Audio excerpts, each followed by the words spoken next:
So tonight's unforgettable memory is first day at camp. It was a summer. It was a summer camp, summer day camp. Not even like not going away camp, but summer day camp. So my mother and I got some kind of an apartment in I think it was Atlantic Beach, and coincidentally, the bus driver for the camp, I don't know if coincidence, I mean, what are the odds, but coincidentally, the bus driver for that camp actually lived in the building. And so I was the very first kid that gets on, and I was told, it was always explained, oh, he doesn't speak any English, and, I'm supposed to, go, you know, go with this person and they'll take care of you, and they drop me off to somebody else, and so on and so on. But the things that I'll never ever forget is, so I get picked up from the bus driver. It was a woman. I won't forget that. And so I'm on the bus, and sitting in front next to the right there, because I don't know what else to do. And I will never forget that this incredibly very pretty girl gets on the bus. And all I wanted to do was, say hello, say hi, say whatever, introduce myself. But I couldn't because, I don't speak the language.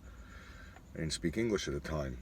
And so I remember lacking the knowing what I wanted to say, but not knowing how to say it in that language. So, it didn't bother saying it. But anyway, so we're driving. It was just a small detail.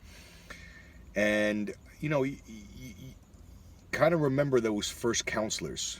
One of them was this great big, just big guy. For sure, looking back, overweight, big curly hair, I think. I don't know, he was a part-time magician. Did kind of like weird tricks for the kids.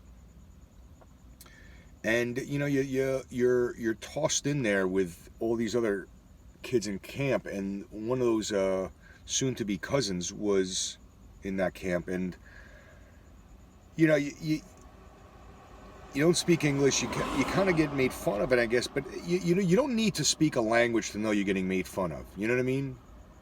You don't need to hear laughter to not know the difference between taunts and laughing with, like laughing with and laughing at. And, I don't really know the sequence of events, but certainly I know that since I kept getting in trouble for,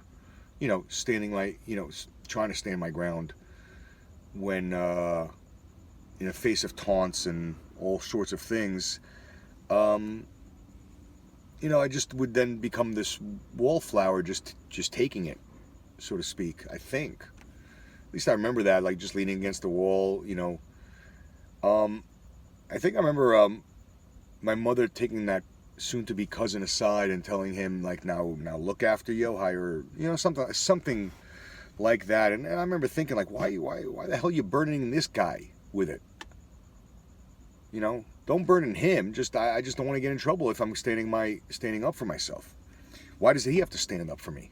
I can stand up for me. I just, everybody's got a different method to stand up for oneself. And I remember just certainly getting taunted, and he's there listening to it, and he didn't do anything, so I didn't do anything. It was just this kind of a weird, I don't know, sensation. First time I felt it. Things that you remember that kind of stick with you. I guess it's there's the foundation for that. Kids are shitty fucking human beings. I think when adults are shitty human beings, they're not adults. They're just still kids. Still playing whatever elementary school, middle school politics. They're just being assholes. And but anyway, first day of camp. That was that. And I think it was even on on a short bus kind of thing. Not a full bus. Anyway, but that's it. First day of day camp. Thank you for listening.